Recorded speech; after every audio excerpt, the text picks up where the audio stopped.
Countdown to Green, presented by Wendy's. We take a look back at all the action from the Music City. We talk with the drivers over at Gibbs Racing. And we take a look at how you're racing at home with the Logitech Show Us Your Rig segment. All that and more tonight on Countdown to Green. 'Cause we're invincible.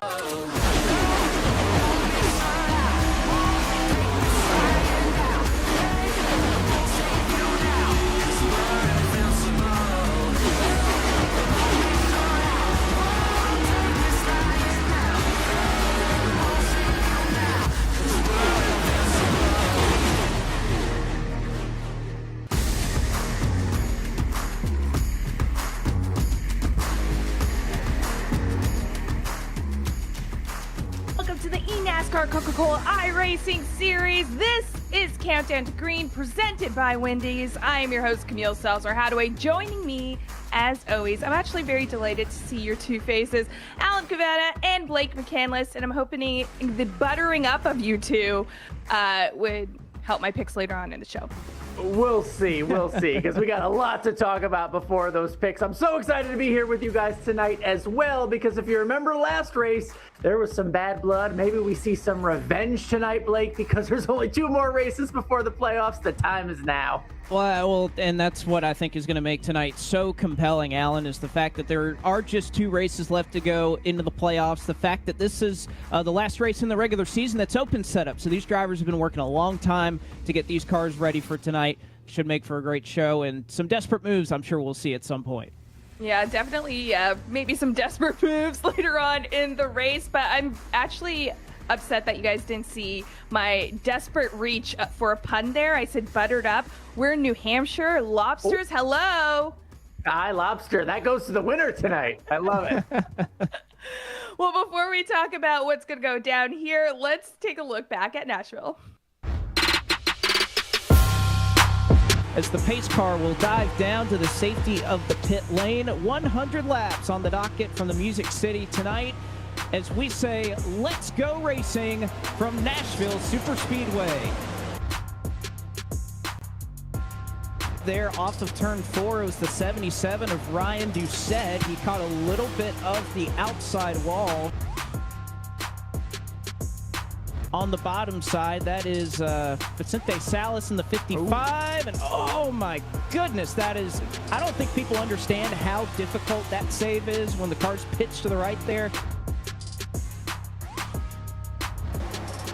Colin Keister up the racetrack. He is sliding that Baconator car around, and unfortunately, he is going to go around.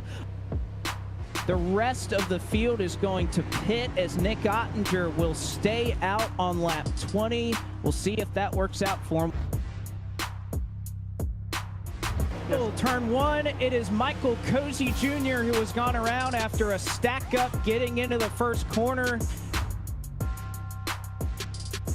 Trouble turn 2, Brandon McKissick has gone around as they were 3 wide in the middle of turn 2. Femi Olot in the back of the field in a stack up. There was a huge checkup on the outside lineup. Not enough room for 3 wide. Is Matt Busa going to go around? Cody Baez, Derek Bordeaux, Zach Novak all scattered throughout the infield here. We are still green. No caution flag as they continue to wreck down into 1, and there the yellow flag comes out. Malik Ray is going to send it 4 wide on the top side, and unfortunately Ryan Doucette gets spun out of all of it a little further on back. Down into turn 1. Let's see the advantage here as Garrett Lowe knows he has a better advantage. Comes up on the bumper of Jimmy Mullis. Jimmy Mullis moves high. We're going down the backstretch, Blake. Mullis moves down to the bottom to block Garrett Lowe. Garrett Lowe will move to the top side, side by side into turns 3 and 4 for the final time. Mullis will drive it in. They'll make contact off of turn 4. Lowe gets put into the wall, and Jimmy Mullis will win at Nashville Superspeedway.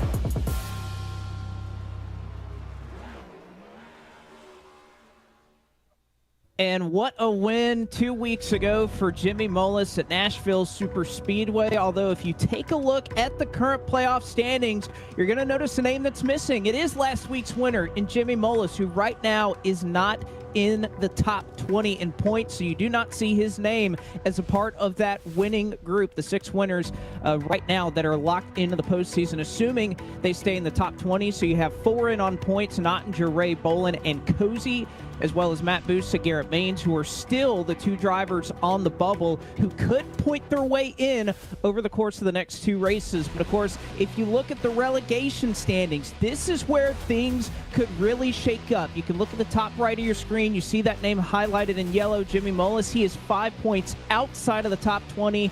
If he were able to make that up tonight, that win would lock him in and would take a spot from somebody who was in on points at the moment. So that bubble line is really tightened up, Alan. Both drivers who are inside the top 20 and those who are looking to get inside of it as well.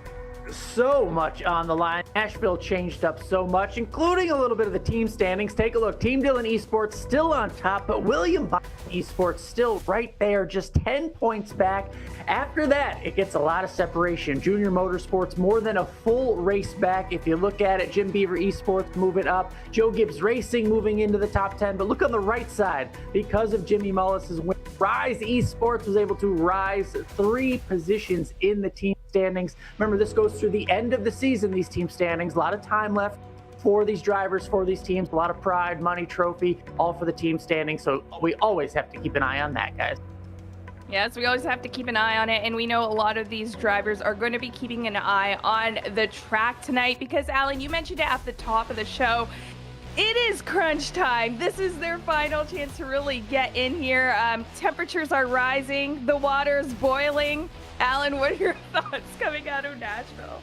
Well, look, more lobster puns, but we're talking about what the end of that Nashville race. All it proved is that drivers will do anything to get the win, and they should. You should expect it if you're one of the fellow competitors. If you are one of the people watching tonight, you should expect any of the drivers that we just listed in the point standings to do whatever it takes to get a victory. This is about making the playoffs. This is about getting a huge Dale Earnhardt Jr. trophy at the end of the season. And to do it, you may have to win. And to win, you may have to take out an opponent. You may have to make a move that others may say is not that clean of a move, but whatever it takes to get a victory is what you have to do to the playoff format. That's what needs to be done. That's what you should expect tonight and these next 2 races when you're racing for a championship, Blake. Certainly so, Alan. It kind of echoes what I thought coming out of the race and reading some comments on social media. You know, it's always great to say, well, if I was in that position, I wouldn't want to do something like that. I wouldn't want to win that way. But think back to Pocono a year ago, Casey Kerwin, Doors, Zach Novak into the wall at Pocono. That ends up being a $100,000 decision for him as he went on to win the championship. So I know it's easy to say, and there are many iRacers out there who I know were not pleased with that move and how the end of that race played out. But I got to say, until you're in this position, until you put in the time, the effort that these drivers do, I can't even say for myself if I would try to make a move like that off of turn 4 for the win. So I think for everybody who said, I wouldn't race that way, that's easy to say if you're not a part of this series. And let's say, look, if you're a fan of the Sunday shows, we saw it at Pocono between Denny Hamlin and Kyle Larson. I tweeted right after that, you're here to win trophies, not popularity contests. So, Jimmy Mullis, anybody willing to make a move, go for it. Make your move, and then for all of us watching, it's easy to be, the backseat driver in a sense. But we got to understand, it's coming down to crunch time. Now, speaking of that, we know there's a lot that's going through the drivers' minds right now. So let's check in with the team and the drivers from a team that's rounding up the top 10, Joe Gibbs.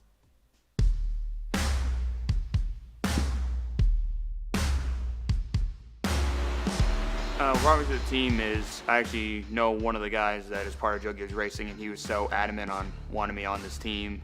And after a few discussions, we made it official. So, and honestly, for him to have this much confidence in me to do well for him, definitely is going to motivate me this year. And I hope to. I mean, my teammate Bobby he's been in the championship for the last 5 of the last 6 seasons. So, hopefully I probably won't be doing as good as him, but hopefully if I can try to get maybe top 20 in points is probably the goal.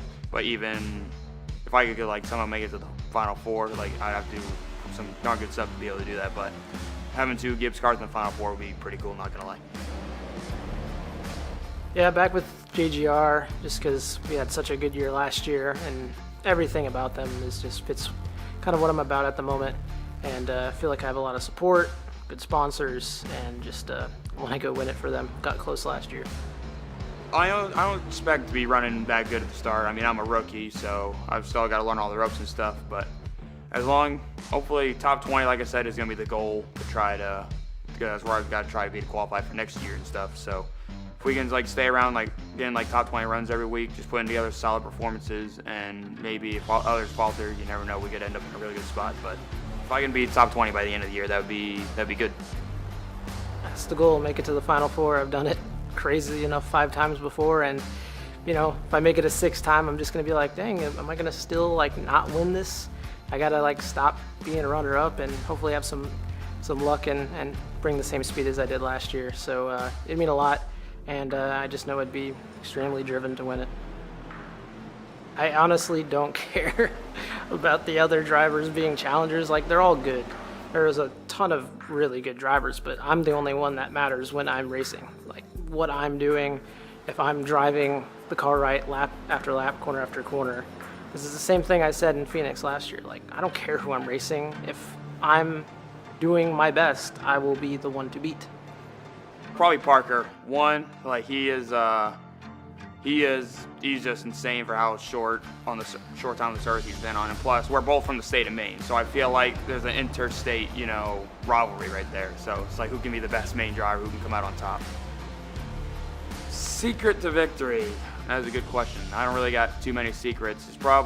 I would say the biggest thing is just staying out of trouble. Just don't be flashy. As long as you're just there at the end, because I feel like what we've seen in the last few years in the Coke races is you just got to stay out of trouble, and just let it come to you. So if I can just stay out of trouble, I might be running mid-pack to like in the 30s maybe, but as long as I stay out of trouble, it could be turned into a top 10 finish. So probably just staying out of trouble and just not being flashy is probably what's going to be my key to success. Ain't no secrets. I'm just gonna go there and try to make the best setup I can and kick your ass. So, I mean, is what it is. It's pretty simple and it's straight out there for you to see. I mean a lot. I mean, it's a many years now of getting so close and going for it, and just consistently being able to perform at that level. And I know I'm capable. I don't need to win it to know I'm capable of winning it, but I still desperately want to win this dang thing. So it would mean a lot. Honestly, becoming that close to champion, I know the reasons why it didn't happen for me, and it was kind of just unlucky with how that race went. But I know I was the man to beat out there, and no one had anything for me. So I'm really confident going into this year. I feel like I found extra gear, and I ain't scared of nobody. Ooh. I love it. Ain't scared, kicking beep. He races for Joe Gibbs. He sounds a lot like another Joe Gibbs Racing driver that's never won a championship, but wins a lot of races. I hear a lot of Denny Hamlin and Bobby Z there. I like the confidence. He's got to close the deal, though, this year and get that big trophy, Blake. I think so, Alan. And again, this would be Bobby's 6th appearance in the last 7 years if he were to qualify for the championship floor again. Already has several wins this year. Definitely a candidate that can get it done. But again, if he could get there, can he finally shatter that ceiling that's been holding him down? I think he's definitely a good candidate for it. And where his mind's at, he's focused on himself. You heard him say that it's only him that matters when he's on the track. So best of luck, Bobby Z. We'll have to see how it goes in the race tonight. But for now, why don't we check in with some of you at home, because it is time for our favorite segment. I'm now saying it's your favorite segment as well, Alan and Blake. This is Show Us Your Rigs, and guess what? We opened it up to more than just Twitter. We're now on Threads as well, so let's have a look at who submitted. Our first one is from ACI Motorsports. Yeah, Alan? and sometimes you just got to put the wheel right next to the television, right? It looks like they're, World of Outlaws console game player. That's always a fun game, especially there on the dirt, but also a sim racer. Hey, any racing is something that I can endorse, Camille. I love it. Let's take a look at this second one. This was from Braden. And this is actually a sleek setup right here. A little compact, right, Blake? Yeah, I would say you definitely have everything that you need, but you got the window blocked off, so the lighting's pretty good. And, this is a kind of a great first-person view. We don't see that a ton on these rigs, so nicely done, Braden. I like your setup here. And nicely done, Christopher, because you know how we love to see the pets. I'm loving this little puppy, Alan. Oh, yeah, that'll always get you on here. We've had a lot of cats, but now we finally have a dog cameo this week. Obviously, a nice, clean setup with a rig. Tony Stewart, Joe Gibbs Racing setup, custom desk and everything. I like it. Is that the tower, the speaker there? I love seeing that all, but especially the dog, of course. And our next one is from Lewis, and Lewis is just finding a way to have a lot of clutter around them. Well, that is the case, but again, that's the case when you don't need a monitor. If you have a VR setup, which Lewis clearly has, that makes it so you don't necessarily have to have all the monitors and whatnot around you. So some drivers really like VR, and that's a nice way to get it done. All right, this one is from Ryan. Tell me what you're seeing, Alan.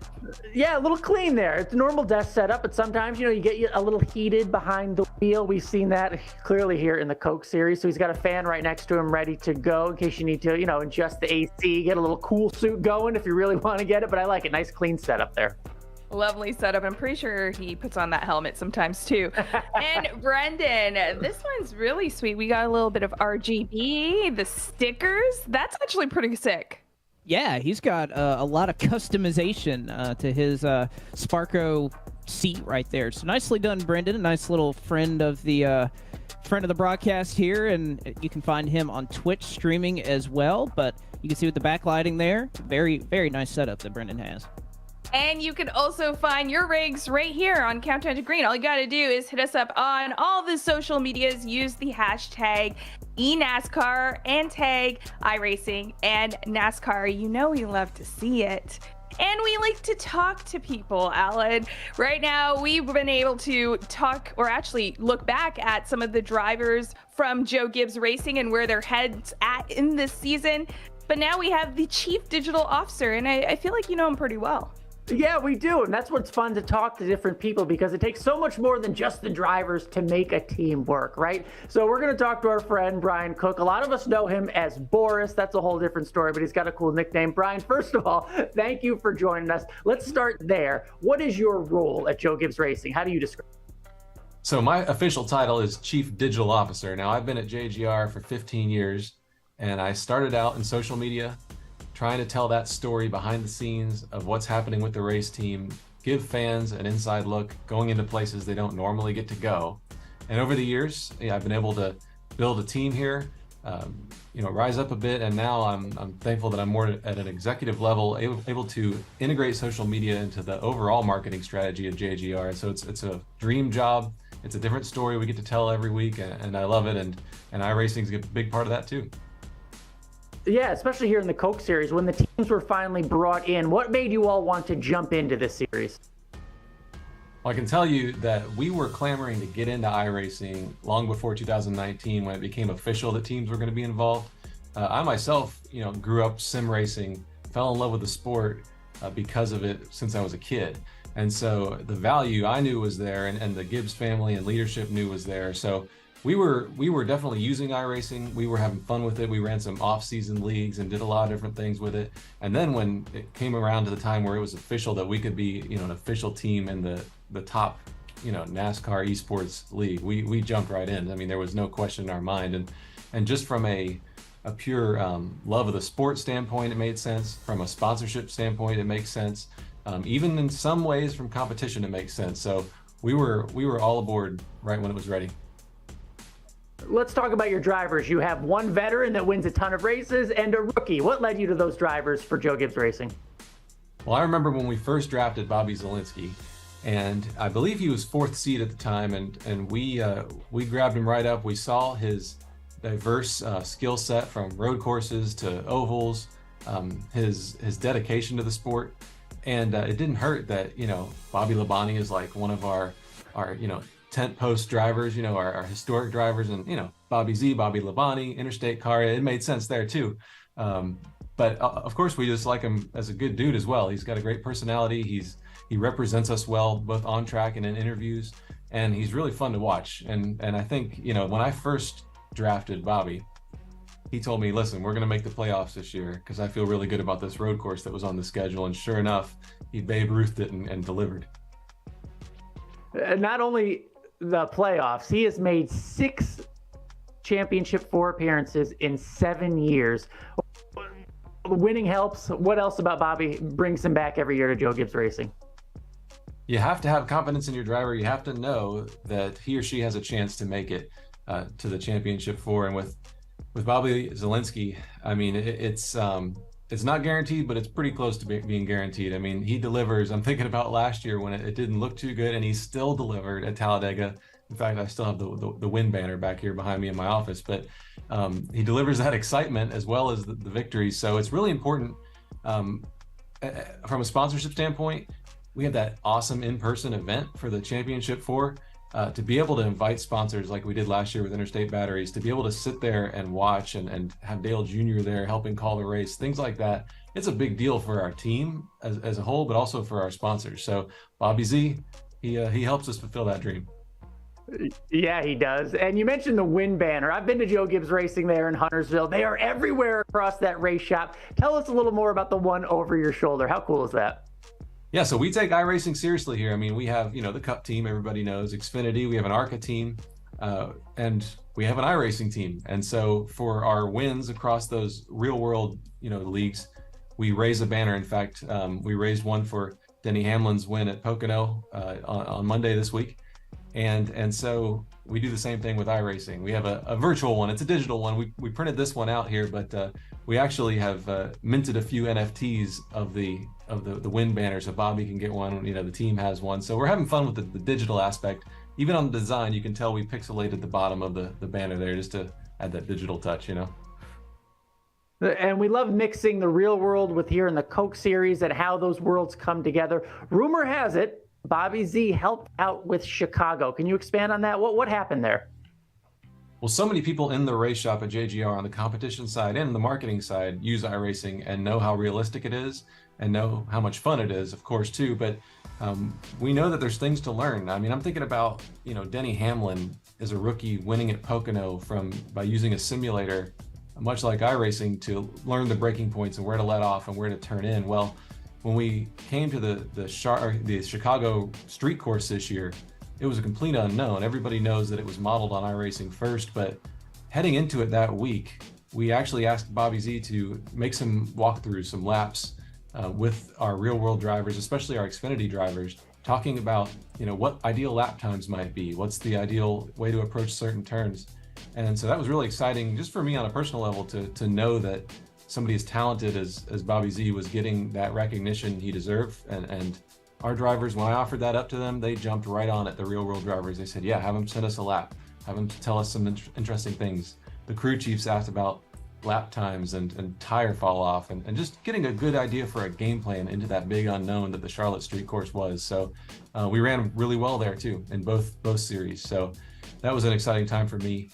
Even during COVID, we had our iRacing drivers jumping on with our real world drivers because they had to, run iRacing when we weren't racing in the real world. And so those are two things that stand out to me as far as the digital world and the real world coming together with iRacing.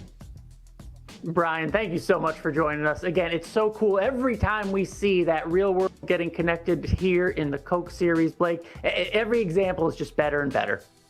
It really is. And speaking of better and better, let's go ahead and get a better look at New Hampshire Motor Speedway tonight. Of course, raced the NASCAR Cup Series about just a little over a week ago, but we will be tackling it in the eNASCAR Coca-Cola iRacing Series tonight. And much like a track that we saw earlier in the schedule at the Milwaukee Mile, very long straightaways, only a couple of degrees of banking in the corners. It goes from 2 to 7. You'll see drivers, much like we saw about 8 days ago, using every inch of the racetrack, running low, running high, open in 1990. And of course, it's been a little while since we've been here in this series, but Jimmy Mullis, we know how strong he is in the month of July. He was equally as strong, if not stronger, at the Magic Mile. Well, you just talked about it, Blake. Jimmy Mullis, we know the history there. So, Alan, while we're talking about history, take us through the trends with New Hampshire. Was Yeah, that a we're good gonna- accent or no? Yeah, I New think that was Hampshire? perfect. You're No, closer than any of us are right now. But yeah, let's look at some of those trends at New Hampshire, because tonight is the 11th race at New Hampshire in the Coke Series. The last one that we had was actually 2 years ago, won by Jimmy Mullis, that 46. We're going to mention him a lot. 4 drivers have earned their first wins at New Hampshire: Michael Conti, Alex Warren, Logan Clampett, and Jimmy Mullis. Jimmy and New Hampshire, they seem to just go together. A big trend here at New Hampshire. Only 2 drivers are repeat winners at New Hampshire: Michael Conti, who's done it twice, and Jimmy Mullis, 3-time winner here at New Hampshire, and as we said, the defending winner of this race 2 years ago. Jimmy Mullis has won every race held at New Hampshire in the Coke Series since 2018. Again, 2018, then it was 2020, 2021, and now we're back here at 2023 tonight to see what he can do. And since joining the series, Jimmy Mullis has finished on the podium in 6 of the 11 races held in July. Jimmy, July, whatever you want to do. Something about this month, Jimmy Mullis seems to just come on strong. So we'll see what he has tonight once again in New Hampshire.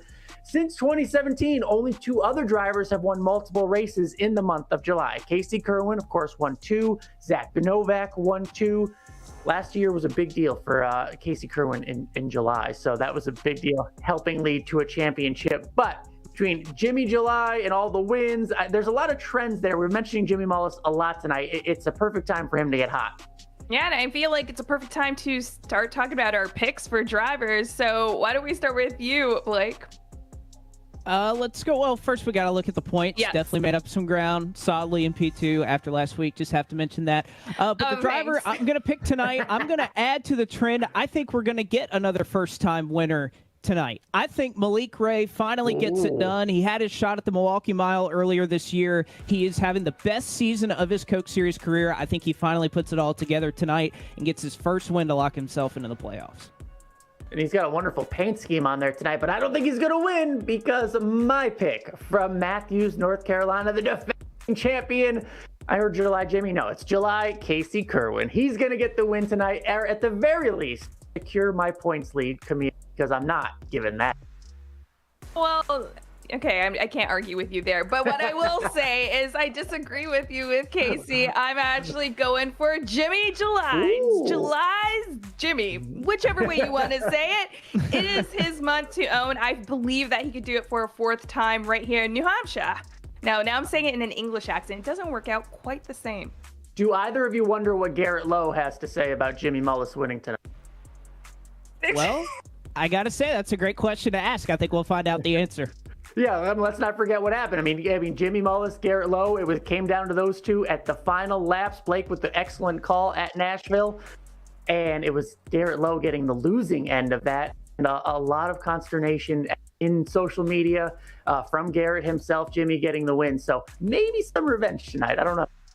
Some revenge, maybe a sprinkle of drama, and then Love we it. throw in some butter and we all feast on lobsters. How about that? Well, I think the one thing you have to mention with Jimmy, his move didn't put him in the playoffs yet, and there's still several races to go. So Garrett kind of has a role to play in what type of season this will be for Jimmy. He can make life very hard, and of course, the next 2 races, we don't know what could happen. So that's kind of the risks of doing what you did last week. It gets you a win, but you always know sometimes those type of things come back around for you. Well, we don't know what's going to happen tonight because guess what? We got to watch the race. So from all of us here at Countdown to Green, presented by Wendy's, please enjoy the race. Make sure to stay tuned after this break and, enjoy your Coca-Cola as well while you watch. Thanks for watching.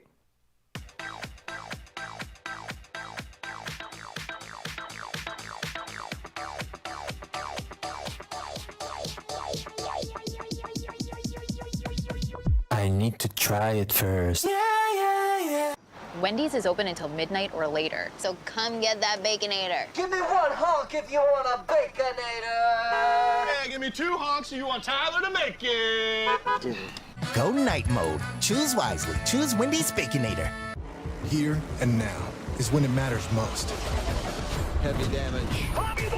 Not last month or last week or 48 laps ago when that bumper fell off. He's done. Here is where it must be left on the track. The anger, the hunger, the passion, and the drive to do whatever it takes to make it across that finish line first. Blow those rear tires off us, bud. Now is when the future is written in the NASCAR Craftsman Truck Series. This is our series, where the stakes are always higher, where virtual meets reality. This is the eNASCAR Coca-Cola iRacing Series. Yeah, look at my shine with the blow. This is my time with it though. This is my time to be way at the top. Me and my guys gon' pay out the block. I don't look like walk. Time's right, and I know the scene's walking in a limelight. Promise you won't wanna watch like a sci-fi. My guys are high risers, high tide. Might drown if you come to my side. I pledge allegiance for lifetime. My squad connected like Wi-Fi. We grind and you see the highlights. This my life. It ain't a game now. Me and you, we ain't the same now. Lions coming out to play now. Opposition out the way now. Out of the way. You wasn't invited. Say you wanna play. I dare you to try it. You don't wanna try me. Don't step up to my team. Yeah, out of the way. Yeah, yeah. Out of the way. Yeah, yeah. Out of the way.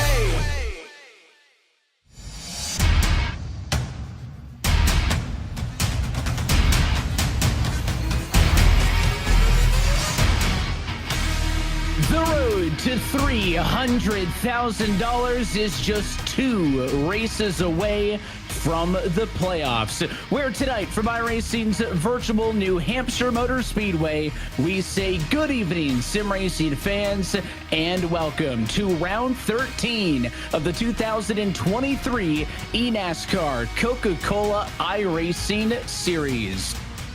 And we're happy to have you with us for tonight's McConey Setup Shop 101. We're alongside Blake McCandless. My name is Evan Pasoko. And Blake, I step away for a few weeks and everyone's at each other's throats. And something tells me that's going to continue. It is crunch time.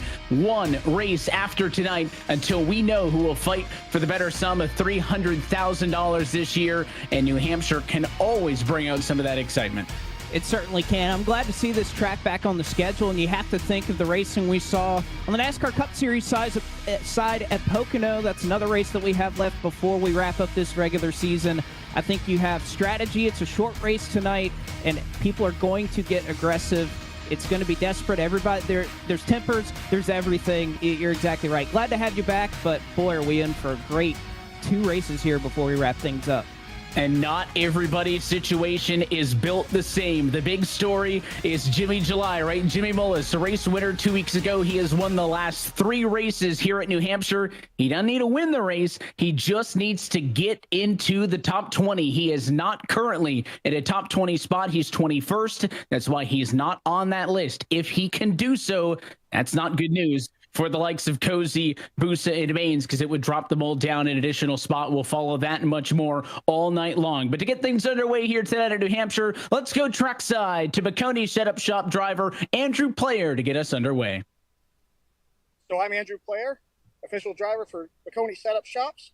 On behalf of McConey Setup Shops, the official setup shop of eNASCAR, drivers, start your engines!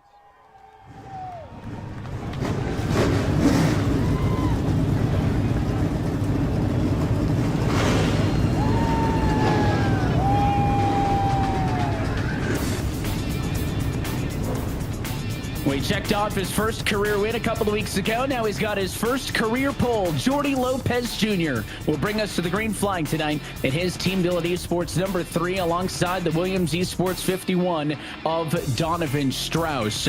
Row number 2, we'll see Garrett Lowe, the Jim Beaver Esports 15 alongside the Charlotte Phoenix 48 of Graham Bolin. Then it is the Chevrolet of Brandon McKissick for Letard Esports on the inside of row 3. To the outside, the Stuart Haas number 10 of Stephen Wilson.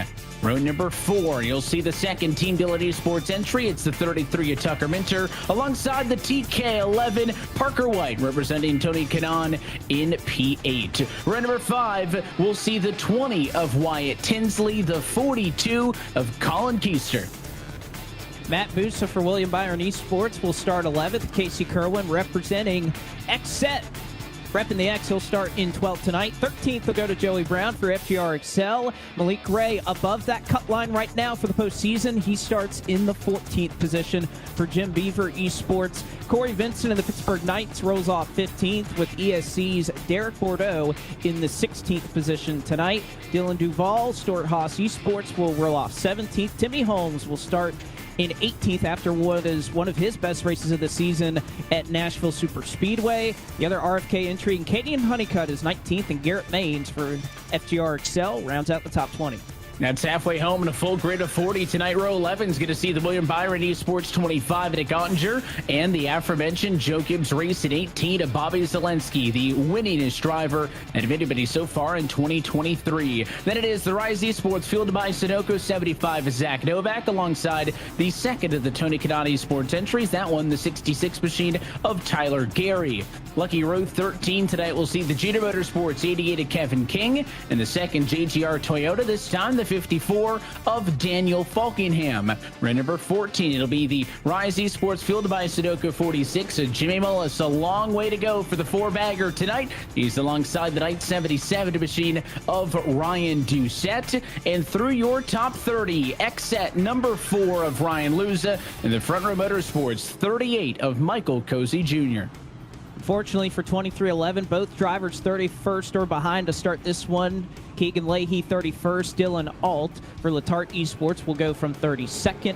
The other junior motorsports driver, Michael Conti, will go from 33rd. Femi Olat will start in 34th for the Charlotte Phoenix. Front Row Motorsports' own Alan Bose will go 35th. 36th for the Kansas City Pioneers is Derek Justice. Cody Bias, the last driver to put a time down for ESE, is 37th, followed by Vicente Salas for Williams Esports in 38th. 39th and 40th represented here on row 20 also did not put down a qualifying time. Michael Guest for 2311 and Colin Bowden's E-Racer Chevrolet. It's a look top to bottom at your Coca-Cola starting grid. Blake, you are dialed up on the radio with your pole sitter in tonight's McConey Setup Shop 101, Jordy Lopez. Jordy, it's not too long ago you got your first win in this series. Now you're sitting here on the pole at New Hampshire. What do you think you need to do here to try and add to that win total? It's all about track position. I'm going to try my best to stay in the lead. If I stay in the lead, it's very hard to pass, so that's kind of my strategy going into it. I'm pretty safe for the playoffs, so I'm just trying to have some fun, but also gain some points for the team standings. 112-degree track tonight. Is that kind of what you guys were thinking coming in, or a little hotter or cooler than what you anticipated?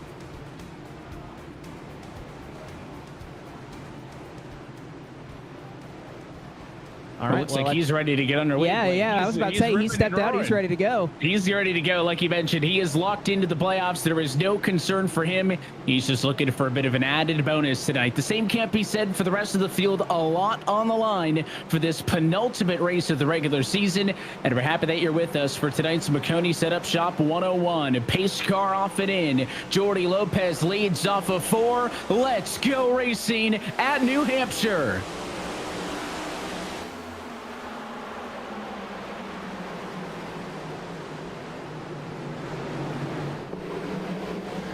Early 3-wide dive to the inside. Minter, contact there. He'll slide up on the nose of Wyatt Tinsley after he was the aggressor going to the apron on the opening lap of this race. Now he'll go under the 11 of Parker White. That one a battle for 7th and 8th spot. Up front, though, first lap goes in favor of the 3 of Jordy Lopez.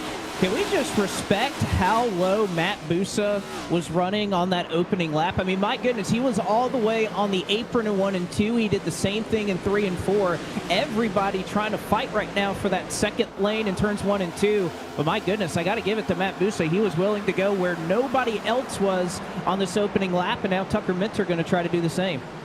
And Minter going to go back down to the apron essentially and start to familiarize yourselves with those red highlights on the leaderboard left-hand side of your screen. Those are the drivers who are locked in to the playoffs. No concern for all of those drivers who have found victory lane so far this year and cannot mathematically drop outside of the top 28 points. They all will compete for the championship starting in just a couple of weeks' time when the playoffs get underway on August 15th at Michigan International Speedway. Speedway. This is the battle to watch right now. It's just outside of the top 10, and in the center of all of it is that 2 of Cordy Vincent. He's sandwiched between the 97 of Busa and the 1 of Bordeaux. Inside to out, there's still 3 wide as now 1 car of Bordeaux tried to clear himself. No room, though, for the Sim Sheet Chevrolet. He'll stay up top right now, and it's only kind of backing everybody else up as they're 3 wide, a couple rows behind them as well.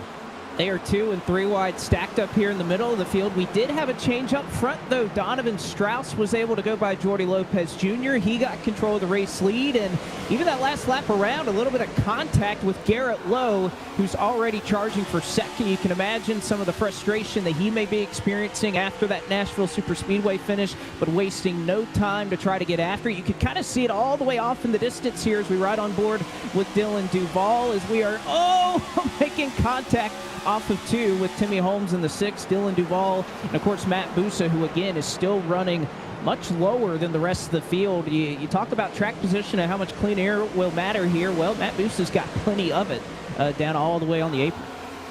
You know, Tucker Minter was doing it on the first lap of the race, and, you know, maybe a bit of a novelty, lap 1, try to get your track position, but I'll give Busa some credit. He's been pretty committed to trying that out once every couple of laps or so to try to gain some position. You can see everybody else up at a lane up off of the bottom of the racetrack. There is such little banking here at New Hampshire that, you know, going all the way down to the bottom is not going to help you. You got to stay up right there, about a lane and a half to a lane or so, and you can see that groove well rubbered in to this point as pole sitter Lopez has settled into the number 3 spot. Strauss has led the majority of the laps so far, leading the last 5, and then Lowe right there challenging for second. Line points on the left-hand side of your screen. 51 car leading this race, therefore tentatively bumping himself up. That's great news for him. It's bad news for the 97 car, right? With every reaction has an equal and opposite reaction. Well, if the 51 goes up, the 97 goes down. So as they run, Busa would be out if we could see the 51 or any other driver in an eligible position in a first-time race. Notably, no Jimmy Mullis. Blake, we talked about this. The 46 has got a race win, but he doesn't have a P20 spot in the points, and that's the requisite for that win in your end to count. So Mullis needs to outscore that next car ahead of him in the points by only 5 coming into tonight. He's not doing that right now, back in 25th. So that's why the 46 car not above that red cut line as we look at the live points. Well, and I think, one thing, looking at the paint schemes that are rolling out, of course, these eNASCAR teams, they do such a great job. Some of them have a mainstay paint schemes, much like we have here with Rise Esports. They change it up pretty much every single week. They have Sunoco, but we've seen some great throwback paint schemes from them this year.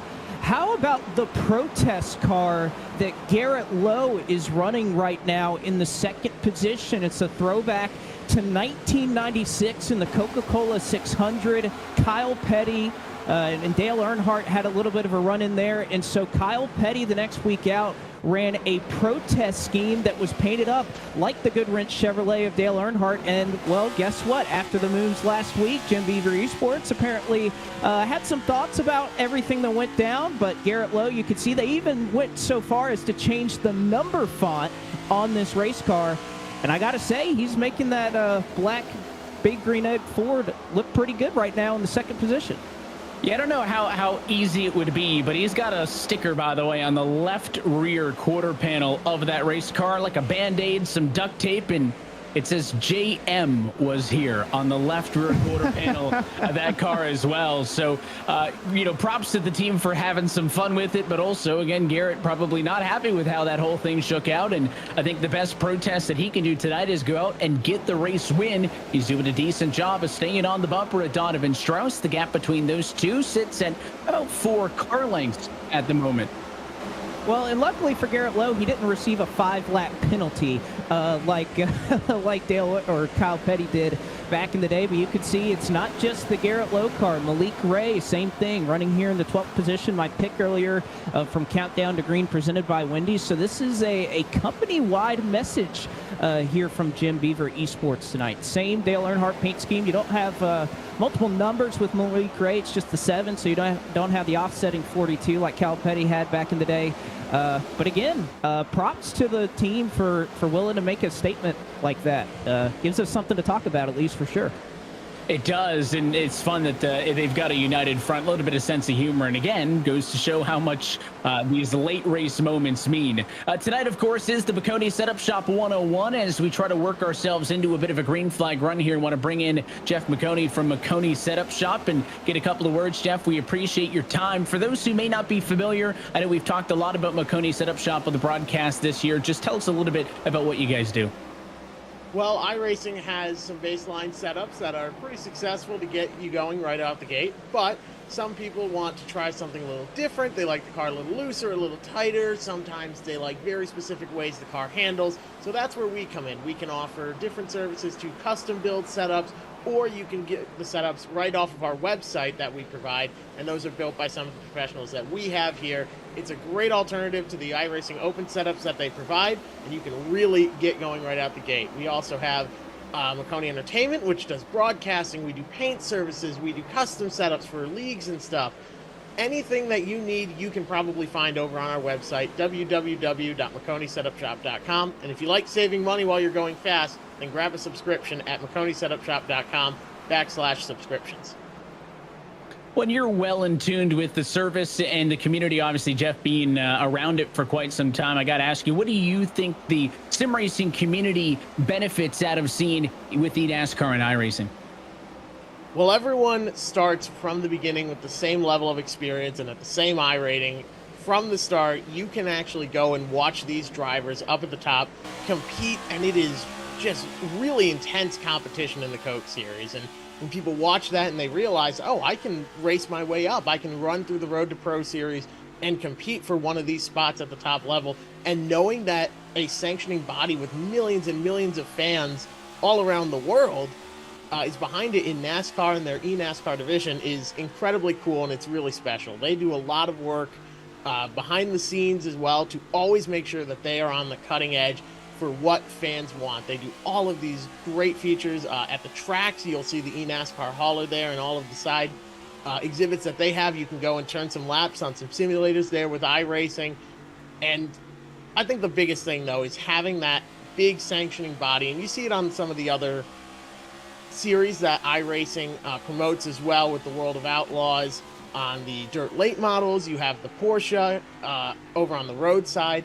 But having a sanctioning body like NASCAR and their eNASCAR division throwing their weight behind something that a lot of people pick up originally for fun and then realize there's a far more competitive nature to it and that they can do it like me for a career, then it's really cool. And it gives a lot of people different opportunities to find either just some side work and additional work, or make it into a full-fledged career, which is definitely the coolest thing in the world, I think. We'll let you get back to enjoying the race. That's Jeff McConey from McConey Setup Shop as we enjoy this McConey Setup Shop 101. And we jump on board with Michael Cozy Jr. here, and got a bit of a welt there. Nice mark on the right cheek, Blake. I hear it was a golf-related injury for Cozy. I don't know if it was him or somebody else who has the skill issue there, but I don't often walk away from a round of 18 looking like that. So I don't know what happened to Cozy, but it seems like he's doing all right, all things considered. Yeah, I would say it hasn't broken his focus, and he's going to have to focus up here as Vicente Salas slides it in on him. Again, running back here in the 30th position, didn't have the best qualifying effort, but it didn't slow him down. He won the Firecracker 200 last night. He'll be competing in the Firecracker 400 to defend his title tomorrow night. So just trying to get it done here in New Hampshire in the Coke Series as well. Yeah, I think having a good night tonight and walking away with a little bit of prize money as well tomorrow night could help that face feel a little bit better. We look back at the battle for 19th spot. Zach Novak has been kind of in the thick of it here right now, fighting against the 17 car of Caden Honeycutt. They've been going back and forth quite a bit as we are 20 laps in, and look at that move. The 17 chops down, throws a really early block. Novak doesn't appreciate it. He'll push the 17 on the entry and on the exit of 3 and now 4, and all the way to the outside wall. Novak and Honeycutt exchanging blows in the battle for P19. Novak moving up the racetrack, and again, this is a battle that's been going on for a little while. We'll show you once again kind of where this all started. This was a couple laps ago, almost a mirror image of where they're heading into turn 3 right now. You can see Novak into the back of Honeycutt. He shoots up the racetrack, and that's kind of where all of this has started. Again, this is a battle for 20th, so trying to move forward. Novak started in 23rd, has made up a couple spots. We know his teammate Jimmy Mullis has been really strong here at New Hampshire for a while, but Honeycutt not exactly making it easy on him. And both of these drivers, by the way, if we talk Honeycutt and then Novak, 28th, 29th, respectively in the points. Not likely in a position where they're going to be able to find their way into the playoffs. Both will likely be fighting to keep their spot on this series for 2024. So they're both in a very similar situation when it comes to the standings. Admittedly, neither of them can afford to wreck out of this race, but there's the return shot from the 17, and not only does he move Novak over into the corner, but he'll get right up on the door and push him to the outside wall. This may open the door for Nick Ottinger, but from that Logitech G Chevy, I'm a little bit wary to be racing around these two the way they're going at it right now. Nonetheless, he'll go to the inside, try to make it 3 wide, done work, and there's an onboard shot as Garrett Maines gave quite a bump to the back of the 25 there. Well, I was about to say, at a certain point, you're kind of hurting each other so much that you're going to allow a bunch of other cars to go by, and they got really lucky. Ottinger caught them from a distance back. Mullis, even that's become a part of this battle now, he's made up about 7 or 8 spots since we started this race. But that was a hefty little brawl, and they got something going on right in front of Zach Novak. This is Dylan Duvall. This is Timmy Holmes. Holmes really sideways off the corner. That's going to allow Ottinger and Honeycutt to come right back into the mix. So they are racing like heck back here for about 17th or 18th or so. It's about the 4th shot I've seen Dylan Duvall give to the back of that 6 of Timmy Holmes since we started watching. Only 1 lap ago, the tempers go round and around here at New Hampshire Motor Speedway, and now both of the brawling duos have been split apart with the 75 car in the middle there. But I just think everybody's angry because Caden Honeycutt just gave a shot to the 25 and it got Ottinger to move Ottinger out of the way. They weren't even fighting for position until that moment, and then he moved him up and out of the way. So there is a lot of hard feelings apparently here in the midfield, only a quarter of the way through this race.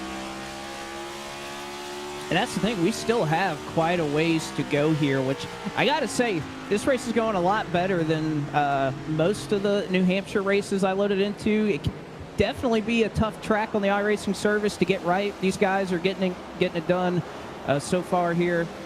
As you can see, the paint scheme here for Zach Novak once again. We mentioned earlier Rise Esports and the incredible looks that they have going on. Another beautiful Sunoco Chevrolet that he's got tonight.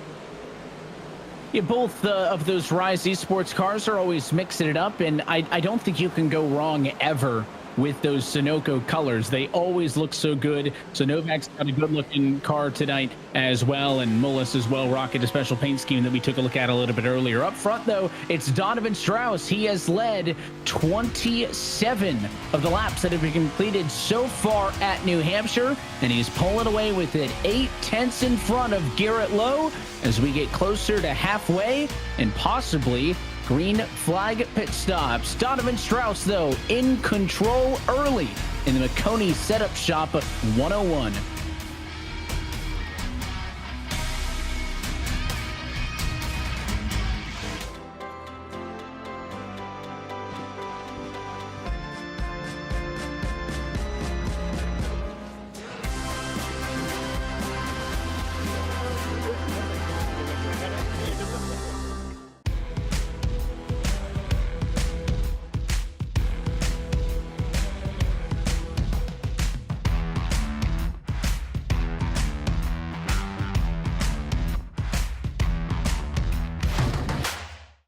Wendy's is open until midnight or later, so come get that Baconator. Give me 1 honk if you want a Baconator. Hey, give me 2 honks if you want Tyler to make it.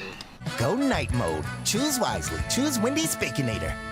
There's a thin line in the NASCAR Xfinity Series between winning and losing, between being the future and being past, between headlines and tailspins, between making history and being it, between the sweet taste of victory and the fumes of defeat. In the NASCAR Xfinity Series, there's a thin line between being a name they know and being a name they'll never forget.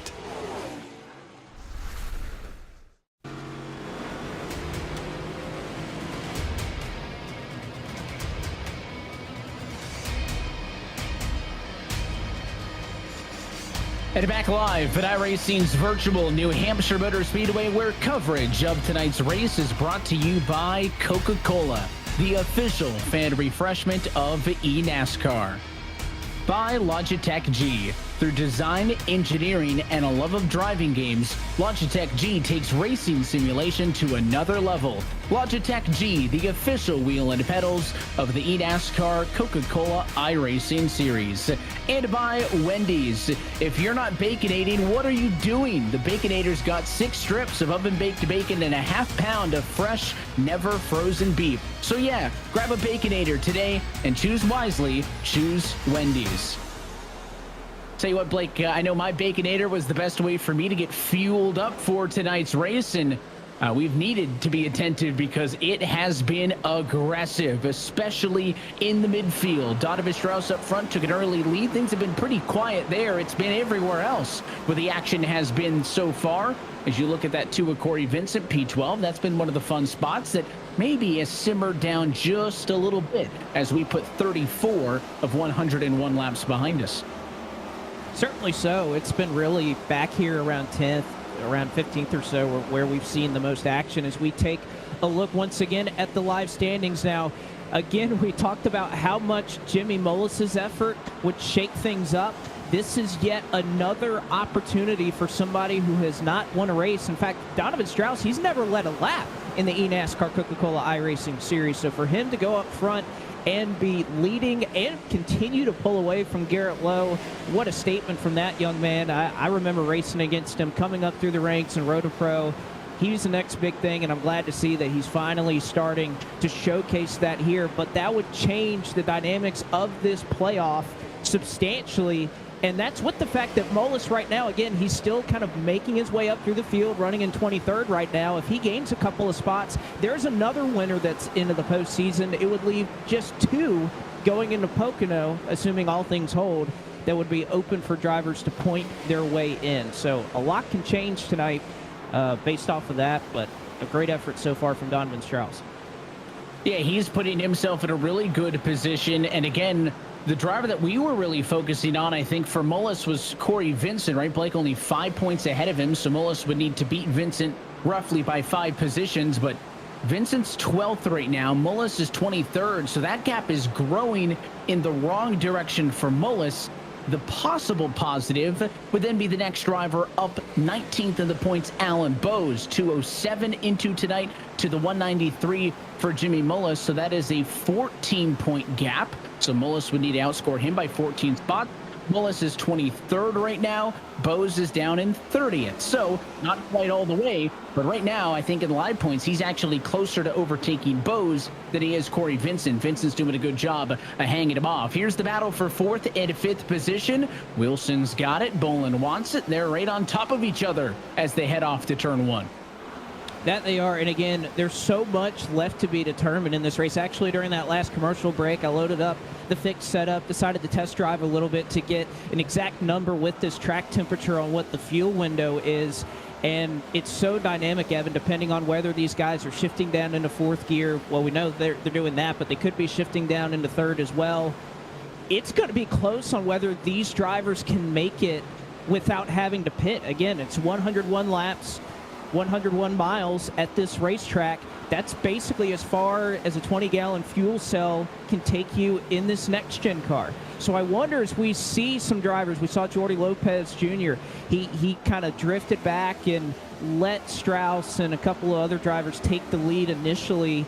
Are we going to see some differences in strategy here where, you know, we haven't quite seen as much fall off? It's about a second or so right now between when this run started and when this run, or where it is now. So are we going to see drivers split the middle, or do we see some drivers that are going to try to push it all the way? It may not even come down pit road if we don't get a caution. That's going to be the big question. And of course, as always, if you want the latest news and updates from the world of eNASCAR, then sign up today by scanning that QR code at the bottom right-hand corner of your screen. And of course, as we get deeper into the playoffs, for more information on the series, standings, schedule, and more, all of that information can be found at iRacing.com/eNASCAR, including reference that ladder, as we heard in the interview with Jeff McConey, and how you could watch these drivers race through the ranks themselves. You can do it too. Find out how maybe you could qualify one day for the eNASCAR Coca-Cola iRacing Series. Reference to Mullis, again, needing to get to the top 20. -6 right now is the gap to him. Again, Vincent running away a little bit in that battle between those two. So -6 is the number. He's got to make up those positions on the racetrack, but also, again, the 40, the 20 can also make up a spot. It's positions gained relative to those cars. That is still why the 46 not tentatively in the playoff spot. He needs to make that happen tonight or next week in the regular season finale at the Pocono Raceway. Otherwise, that win will not get Mullis into the playoffs and an opportunity to fight for the championship here in 2023. 43 laps into this stint, 101 laps on the board. Thinks you got to hit about a 51 lap number if you're going to want to make it on the one stopper. So that's something that we're going to keep an eye on. And when we talk about some of the drivers who we see often up front battling for race wins, not a great night so far for Ryan Luza, but it's going in the right direction. Blake started 29th. He's up to the number 19 spot. So that's 10 positions gained. That's second best on track, only to the 16 that Michael Conti have gained. Well, and it's been a tough year for the Texan. Kind of coming off another year last season where it wasn't really his thing. I know in the Gen 6 era, once we kind of moved to the 550 horsepower package, it just didn't seem to really suit Ryan's skill set, and just that transition has kind of continued here into the next gen car. Currently sits 40th in the standings right now. So, and a lot of things go into that. Sometimes it could be a lack of speed from the setup department. Sometimes it's just a lack of luck. And we've seen a lot happen in this series. And unfortunately, Ryan Luza, I think, for the most part, it's just been a lot of rotten luck for him. But we'll take once again a look at our Wendy's race analysis. We were talking about it earlier, 101 laps. You'll lose about 21 to 26 seconds on pit road, but can you gain all that back if you come down pit road here? That's definitely going to be something these drivers are going to have to watch.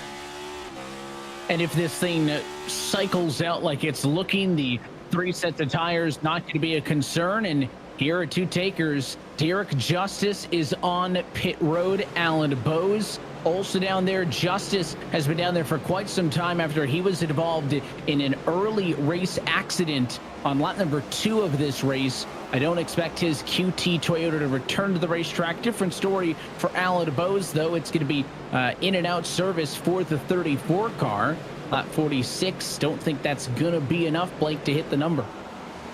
No, it's not. And a nice look here at Michael Conti running a throwback scheme. He's had a number of these this year. The WR1 Sim Chassis Chevrolet, kind of harkening back to his history through this series. Another one here where he won back in the Coke Series a number of years ago. He's sporting that car tonight, and I got to tell you, Evan, it is fast. Biggest mover in the field, started in 33rd and is all the way up into the 16th position. There's not another driver that's close to the climb that he's had.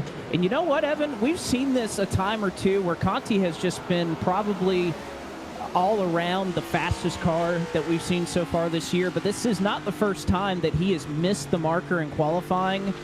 But yet, here he is making his way forward, and it's still going to get a really good effort out of it. You continue to see more cars on pit lane, but this 8 car is probably the best one in the field. Conti was a top 10 car in practice, but was 3/10 off the mark in qualifying, and that's why he was so low down there on the starting grid. Tucker Minter, Joey Brown in this time, the 46, and Jimmy Mullis. That's a big name. He's going to be coming down pit road as well. I think Colin Keister also says that he'll be pitting. Again, we're still shy of that halfway point now, right on lap 50. As Jordi Lopez, after losing the race lead on lap number 2, has started to reel in Strauss on this long green flag run. And it seems like now that we will be halfway home this next time by with 50 down and 51 to go, that we're going to see a whole slew of cars to pit road. There's a look at Mullis on there, and here comes race leader Donovan Strauss. Strauss is in. Lopez is going to come in directly behind him. You're going to see Wyatt Tinsley, Parker White, another couple of drivers stay out. I think at this point, we're at the halfway point of this race. This is definitely when you want to come in and get tires. But again, Evan, we have 2 races left in the regular season.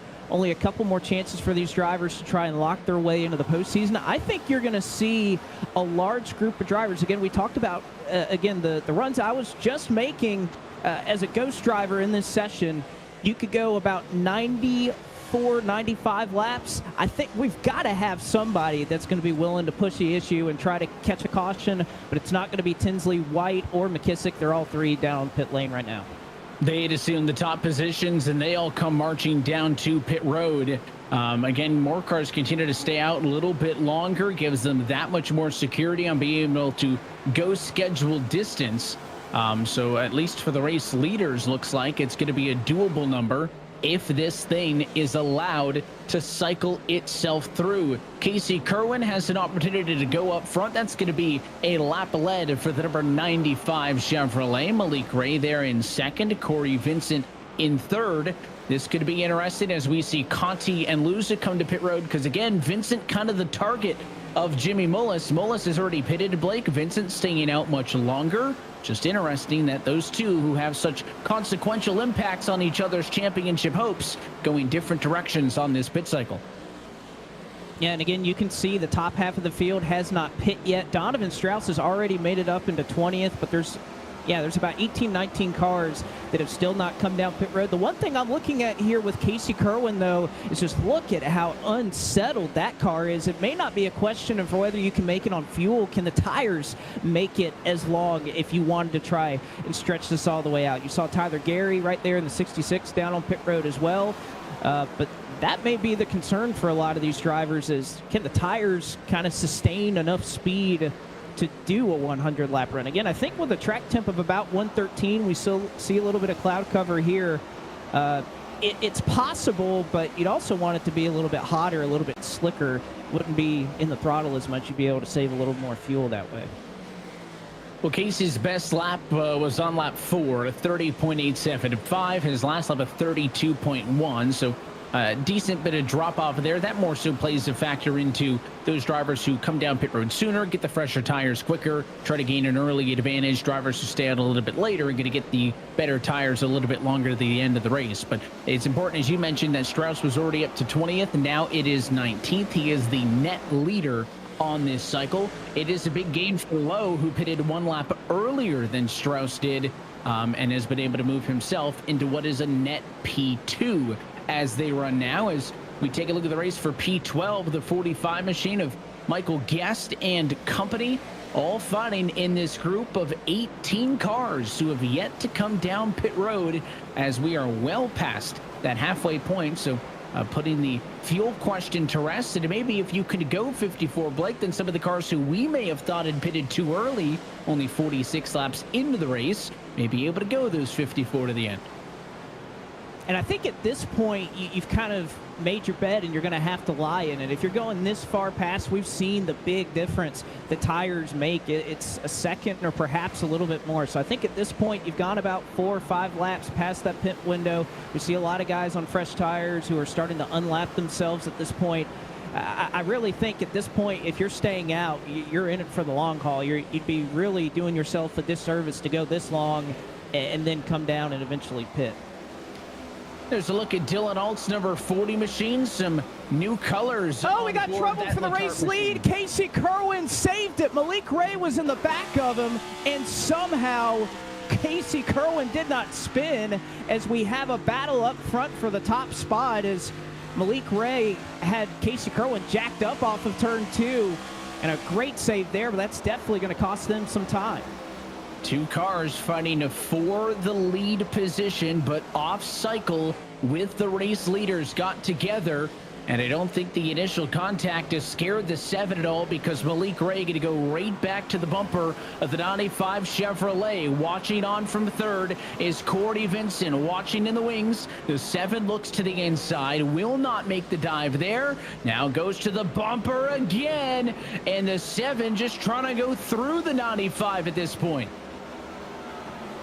I remember an NIS race a couple of weeks ago. These two didn't necessarily see eye to eye, but Malik Ray running that 1996 throwback to Kyle Petty, the protest car. I don't think he'll get a 5-lap penalty if he gets in the back of Casey Kerwin and spins him around, but unfortunately for him, that's brought Corey Vincent right into the fight here for this top 3. And again, all the time that they lose kind of doing this to themselves, it's going to hurt all of them. It's not going to help either one of them that are trying this strategy right here. And after fighting to try to take the lead for the 95, he'll end up dropping to third, as that too of Corey Vincent can slide in the middle. And a caution has come out with 41 laps to go. It is the 41 who has gone around. Trouble on track for Dylan Duval. And oh boy, does this shake things up in the middle of a pit cycle. The leaders have all pitted and been out for about a dozen laps, and those top 15 did not pit, and this will make a strategy play very interesting. It will, and I think it works out actually for the cars that stayed out, because I just don't think you're going to be able to last on old tires. So essentially, they've just gained an entire set on the field by staying out and employing this strategy. So good call for them. We'll take a look at it one more time, and this is kind of what comes of that, Evan. You see Donovan Strauss, fresh tires, Dylan Duval, old tires, and that's just the difference in speed, where guys think they're going to end up at the end of the corner. But this is definitely going to change everything. We saw a lot of crazy racing in the first 20 laps. Now it's inside 40 to go. We have drivers whose entire seasons are on the line, their playoff hopes. And we got a lot of strategy playing out. This is going to be good. And again, if you're Strauss, that's the last thing that you want. When you're the leader on that strategy of cars that pit, that wasn't intentional. That's the last thing you want to see happen. Yeah, the unfortunate irony is it hurts him the most, because if this thing stays green, he was the net leader to cycle through to the point, and now he may have just given all those cars who had stayed out a second hope at life. It is worth noting Strauss was pressured by Lowe for position. Maybe why the 51 machine didn't feel like he could take it easy around the 41 is because he was actively battling for 17th spot, which again was going to cycle through to the race lead. So all the cars who stayed out come down pit road. There's no surprise there. The lead car off of pit road, Corey Vincent in the number 12 spot. You see his last pit stop number at lap number 63. A surprising amount, though, Blake, of cars who had pitted previous to the yellow on cycle at that midway point also stay out. The top 11 do not come down pit road, including Strauss, who cycles through to the lead, but on older tires. It's an all-new second half of this race at New Hampshire Motor Speedway, but Donovan Strauss finds himself back in front. Can he hang on? We'll find out when we come back.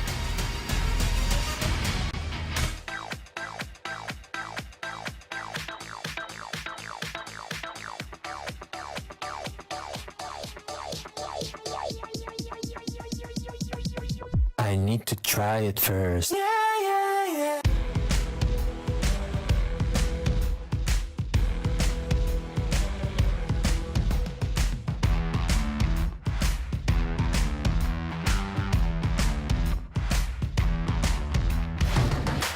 When you want to be the best, you can't settle for the rest. For anything on iRacing, there's just one name you need: Makoni. We now provide the best of the best in setups, paint schemes, coaching, broadcasting, and event organization.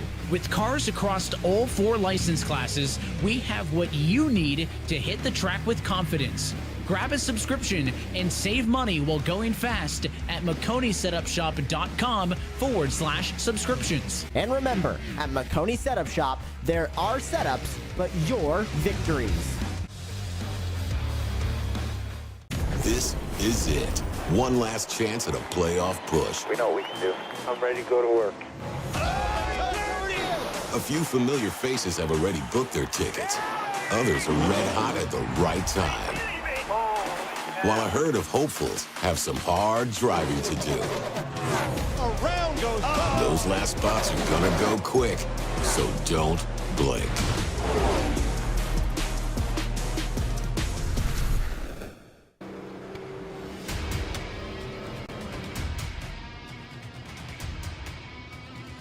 Lights out on top of the pace car as we get set to restart this race. 36 laps left to go. The top 11 stayed out.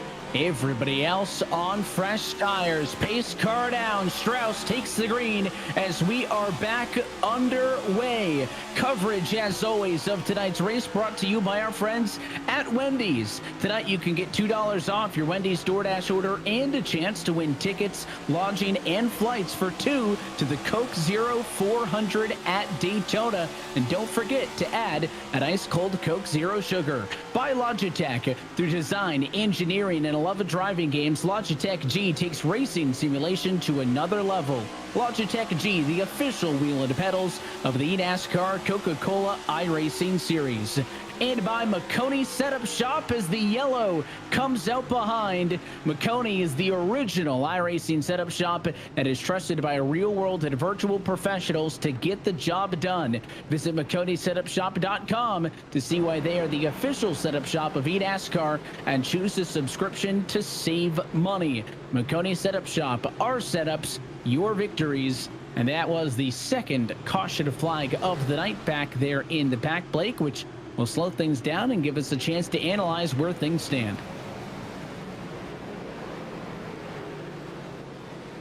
Certainly so. Definitely going to change things up. As you can see, Michael Cozy Jr. kind of moving away from that caution. We're going to take a look at it one more time here off of turn 4. There's really nowhere to go. You can see a little bit of fishtailing. I think he may have caught the back end. I think that was Graham Bolin for Charlotte Phoenix in the 48 right there. Just got a little bit loose off the corner, and Bias kind of making it 3 wide there was really tight amongst all those cars. Unfortunately, Bowden gets involved in it. A couple of cars plow in, and I think this is, based on what we've seen of this series, at least recently, Evan, this might be a sign of things to come here with 34 laps to go. We know how much line, and we may be in for a pretty interesting last 33 laps here. Hey, this thing will continue to get more interesting after it seemed like we had the strategy figured out. Remember, 11 cars had stayed out, not taken service. The drivers who pitted on that first yellow will be the drivers showing lap 63 as their last pit stop lap. So significantly better tires for Corey Vincent on back. He is the lead car on fresh tires in 10th. Most 15 laps better than some of the cars who stayed out at worst, maybe 8 or 9 lap better tires. Again, for those cars who had pitted on cycle, they pitted anywhere from lap 46 to 54 or so before the yellow flag came out. But Blakey, when we saw those cars staying out, we had mentioned this is what they were trying to do. They wanted to catch a yellow. I think it would have been better for them if those race leaders had pitted also, because they would have just cycled through to the lead and bid on equal tires. But we'll see for the cars who got caught off guard by the yellow. Some stayed out, some decided to bite the bullet, come down and pit. There's no real answer on who made the right call yet. We'll have to see how these final 32 laps play out, and can those cars at older tires hold their ground. Well, of course, we talk about the importance of this race being the second to last one of the season. Well, Nashville was quite consequential as well, and it was the race that set up the whole Jimmy Mullis storyline. Blake, we're talking a ton about Jimmy going into Nashville, but a wild race. We've talked about the rough season for Luza. He was into the outside wall. More drivers found themselves getting out of shape. The 42 car as well up into the wall, but as this race played out, again, it was that win for Jimmy Mullis that has set up this fascinating storyline around that P20 bubble. It's created so much, and we saw so much going on in the late portion of this race, and even so many drivers that were involved in some of these incidents that ended up rebounding for great finishes. We talked about Garrett Lowe, had a very similar moment to what Timmy Holmes had here, and he was able to rebound, of course, had a chance to win that race. A couple more wrecks here in the back. It's not been a great season so far for Colin Bowden. A lot of expensive e-racer equipment teared up, but again, this is what everybody was talking about. The move, Jimmy Mullis on old tires, Garrett Lowe around the outside on those new tires. Mullis uses him up a little bit on the exit of the corner, makes a little bit of contact here, and it's enough for Mullis to get his win. And of course, Garrett Lowe after the race, showing his displeasure, was not very happy, but you know what? Jimmy Mullis, he's the victor, and he's the one who has potential to go on to the playoffs because of that finish. It's all that matters at the end of the day. You guys were talking about it on Countdown to Green. Big decisions, big money on the line. Jimmy Mullis did what he needed to do to put himself in position to race into the playoffs. Not a done deal yet. He still has work to do, but he's got a lot better chance now than he did about 14 days ago. Pace car off and in. Let's see what Strauss and Tinsley can do on the front row. 30 laps to go at New Hampshire.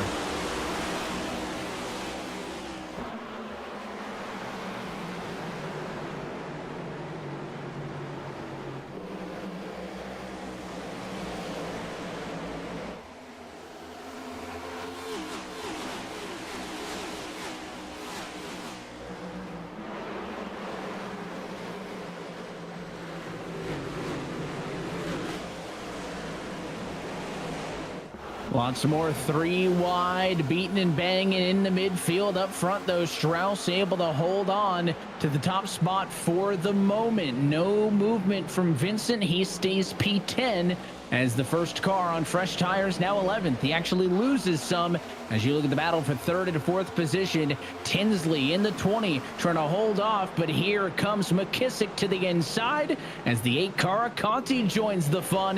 How about the charge up front for the WR1 Chevy? He's had an amazing charge. Weren't we just talking about Ryan Luza? What a tough season it's been for him. He finds himself in the 2nd position. Garrett Lowe, he was hounding Donovan Strauss a little bit earlier for the race lead, and now that protest car is going to try to go to the front, side by side down the back straightaway, and Garrett Lowe, looking for redemption after Nashville, will go into turn 3 and take the race lead, at least for the moment, from Donovan Strauss. Halfway and now all the way clear. New race leader at the end of lap 74. Garrett Lowe leads his first lap of the McConey Setup Shop 101. He is on 1 lap older tires than Strauss. All things considered, same strategy. My goodness! Look at this mess. The 18 car sideways as Zelensky gets into traffic, and it is all going to stack up. His teammate Falkenham also goes around. It's a parking lot into 3, and it is yellow number 3 of the day.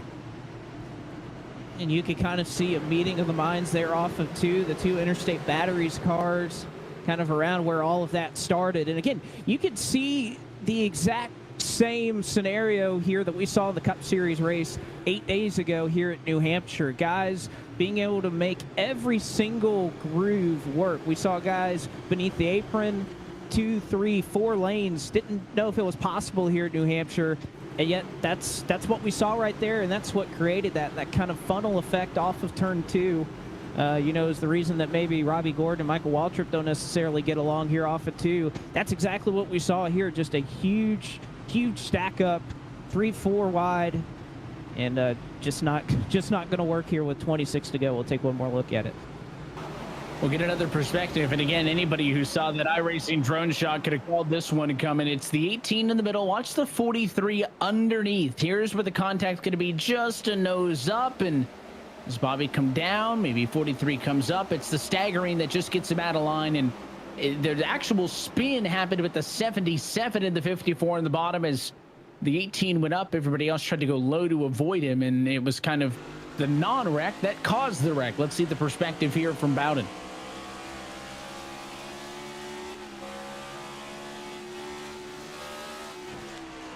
When in doubt, throttle out. He finds a hole through and gets through clean to turn 3. Well, sometimes you guess correctly, sometimes you don't, and luckily that was one of the instances where hitting the throttle was the correct decision.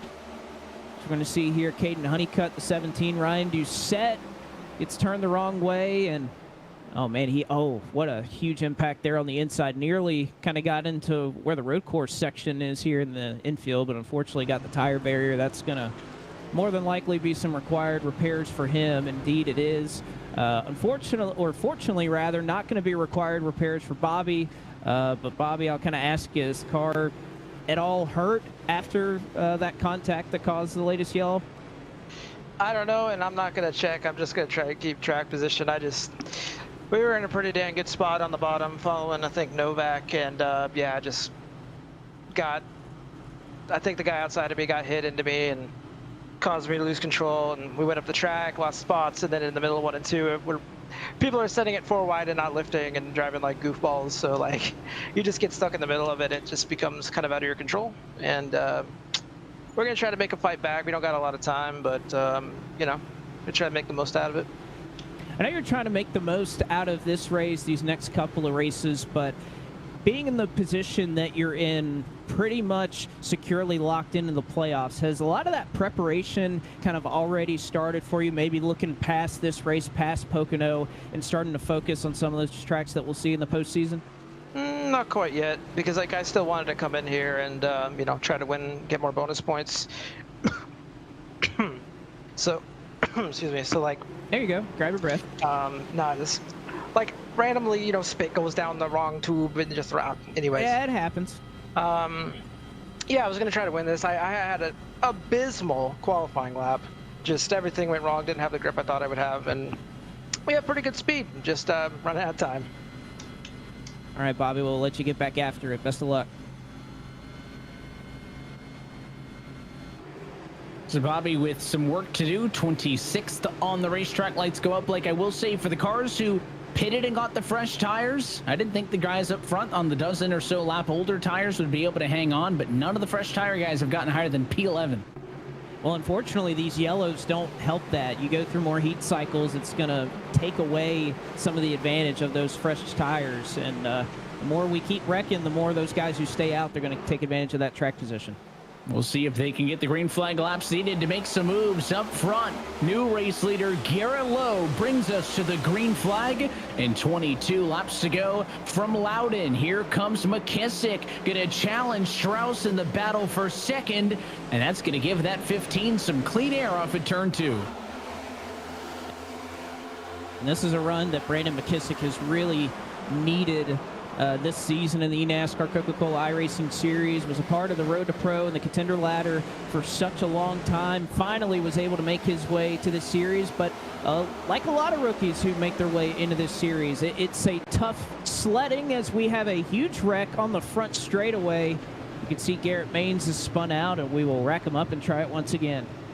Thought that we were going to see another one as he kind of self-corrected in the middle of the racetrack there and almost got cleaned out by both the 6 and the 54. So some good discipline by the cars coming from behind to not get into Maines, as I think it's yellow flag number 4 on the afternoon.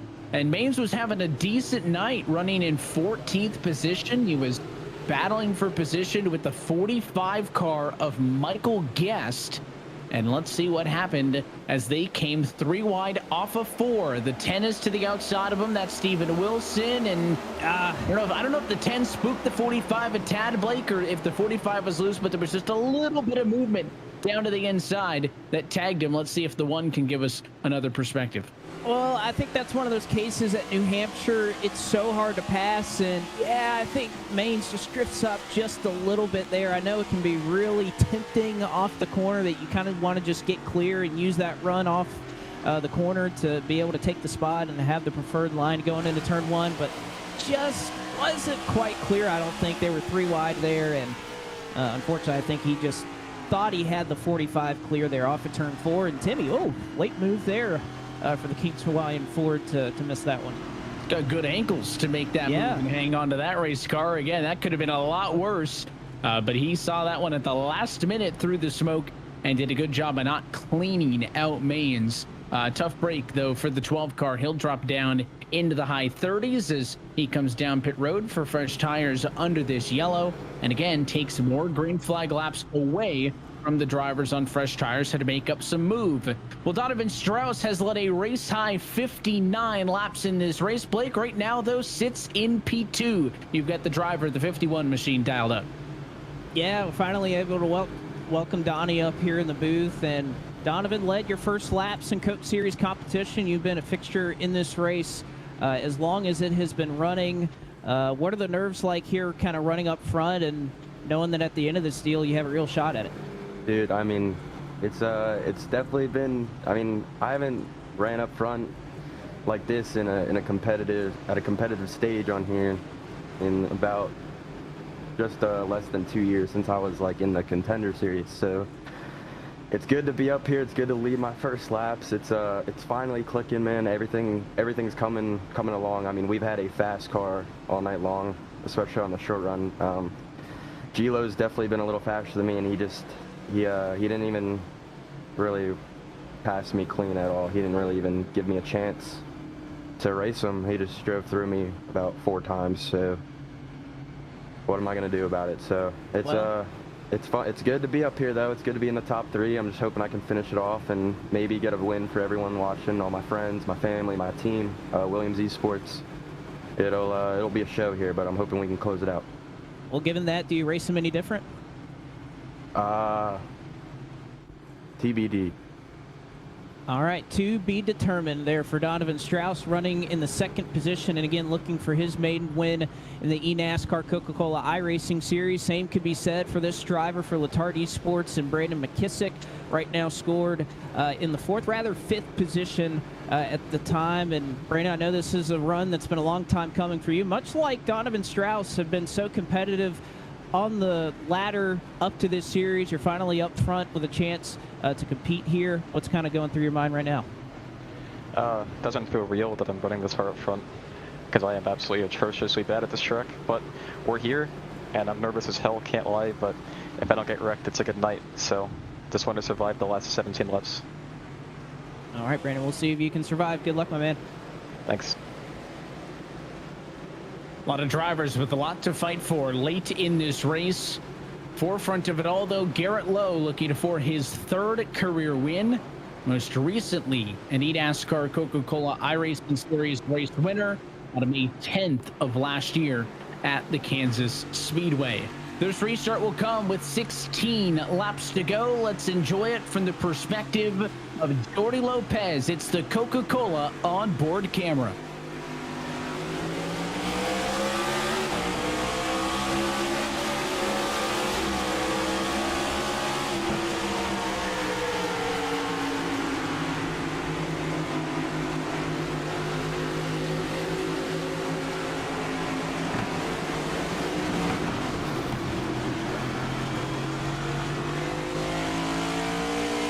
On the backstretch for another late race yellow. Jordy gets through, maybe with some bumps and bruises.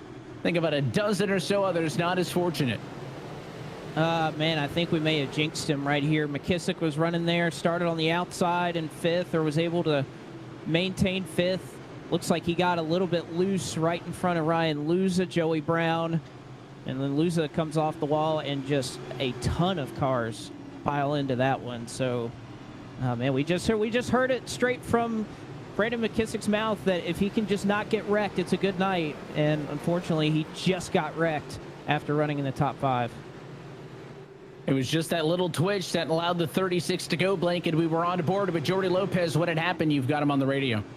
Yeah, Jordy, I saw a little bit of a smile when you made it through that one. How crazy was that? Yeah, it was nuts. It kind of sucks the position that we're in now, considering that we got pole and our car long run was really good in the first stint, and it's just unfortunate. It's just the way that it goes. I'm just trying to just grab good points now and put my focus on the playoffs because this is kind of frustrating from time to time.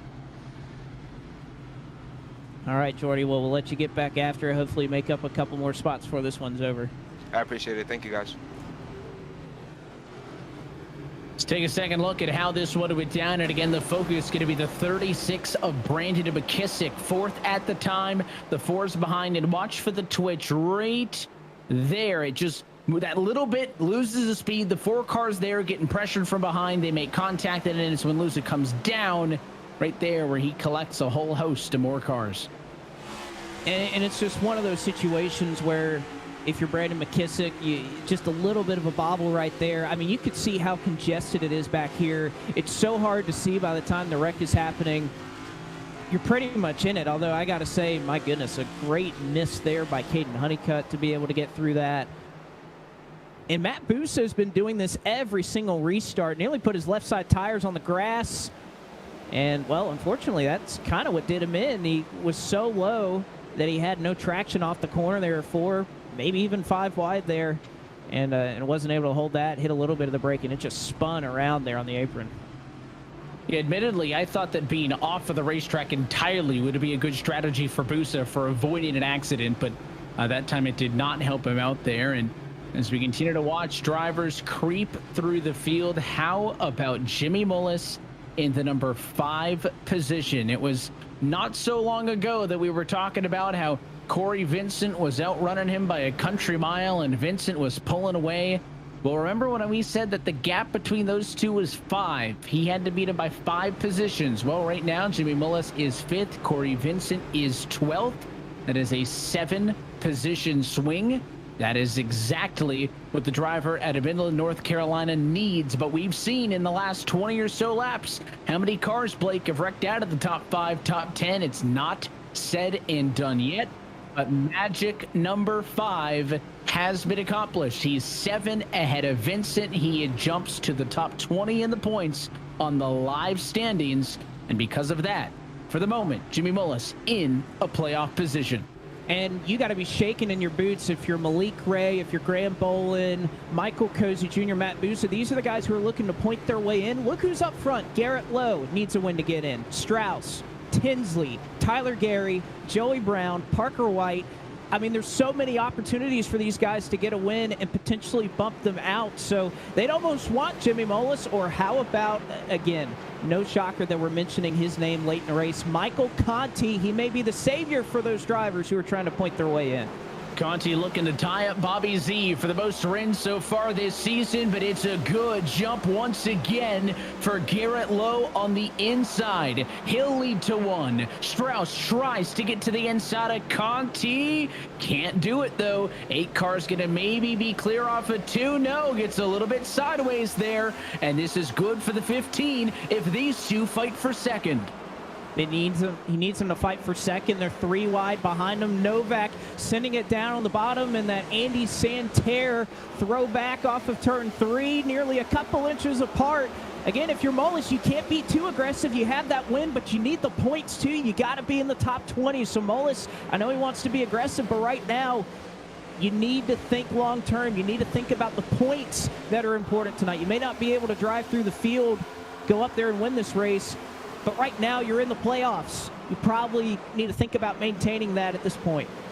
Last time in turn 4, Donovan Strauss made contact with Michael Conti, putting the 8 car into the outside wall. That's why Strauss has sole possession of second. Conti falls to 3rd, maybe further, as now the 20 and the 75 fight up the inside. 3 wide in the battle for 3rd. Is there enough room for all of them? Off at turn number 2, it's the 20 at Tinsley fighting for space in the middle. I know these guys get a lot of flack when they have, you know, a couple of these wrecks, but the fact that they have been 3 wide this close, 3 or 4 laps, that's why these guys are in the Coke Series, is they can pull that off. That was incredible stuff there from Conti, from Novak, from Tinsley, who was in the middle and was sliding all over the place. But I tell you what, Zach Novak, freshest tires of everybody up front here, and he's already trying to get by Michael Conti. That Andy Santerre throwback is really fast right now.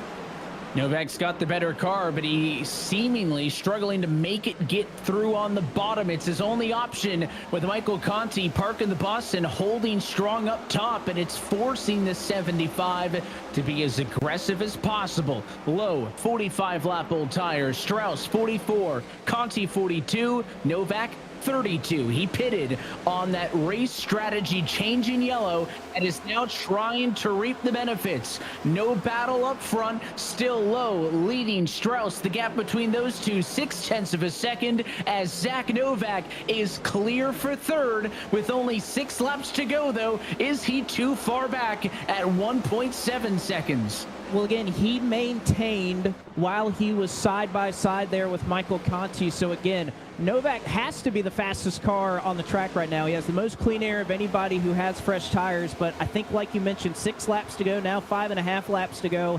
I just don't know if that's enough time. And he probably used a lot of tire as well to get by Michael Conti. So we'll see if he has enough time.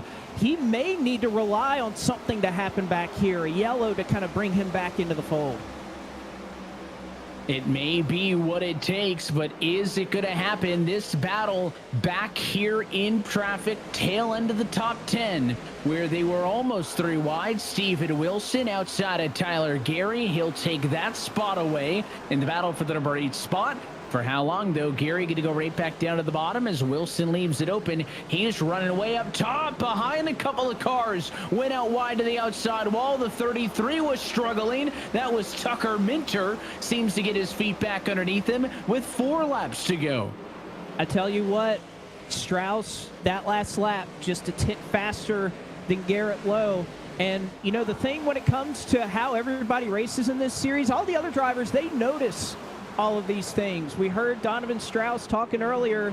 What would he do if he got back to Garrett Lowe? He didn't like the way he got by him. If he's just close enough within a couple of car lengths, is it going to be enough for him to just take a shot? And he may be able to do it. Caution's out. Caution will come with 3 laps to go, and we are headed to eNASCAR overtime. An issue with Bowden. Alan Bose split out in the grass in turn number 4 as well. What happened back there? I believe Bose may be just an innocent bystander who was caught up late, and Dylan Alt may have been the lead point on this contact, as he's got a locked up left front tire. But the big takeaway here is that is great news for Zach Novak, because he was the fastest car on track. He wasn't going to get there with those intervals. Now maybe a second opportunity. Let's see what happened to the 40 car. Yeah, Dylan Auld, unfortunately, he's in the middle there. It looks like Bowden comes up. Maybe Cozy may have moved down a little bit. He was pretty much just an innocent bystander here. And again, this is all the way back, battling for what, probably 28th or so. So way behind him. Yeah, you see he slides up the racetrack after contact with Bowden. He gets the worst end of it. But again, that changes the whole complexion of this race. Strauss was just a tick faster than Lowe. Novak has the fresh tires. Can't forget about Michael Conti either. There's the initial contact. That's Cozy and Ottinger, where this all started. Alt tries to shoot the gap. Yeah, and just not enough room for him to make it through. Whale of a hit as he got spun up to the outside wall. Alt going to be forced down pit road for damage repairs in this one. Still a healthy 34 cars scored on the lead lap, and nobody wanting to sacrifice that track position to take any additional tires. So the run order remains unchanged. Feels like a maybe bi-weekly, Blake, a weekly occurrence that we got to remind everybody. At this point, it's pretty much every race. Exactly. Of overtime procedures for green-white checker finishes, we will have up to 3 attempts to finish tonight's race under green flag conditions. If we get to the white flag, this race will be official. However, if a yellow comes out before the white flag, we'll re-rack him and try it again. As many as 3 attempts to finish under green.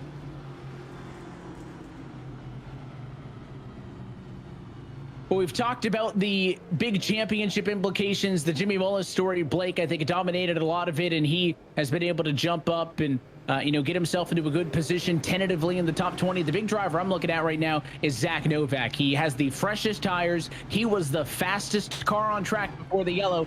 He was never going to make up that 1.6, 1.7 second gap. He's right there, though. He has a really good look at this. But Strauss, Lowe, especially Lowe, has been so good on these last couple of restarts. I think that might be the key, is just getting far enough ahead for P1.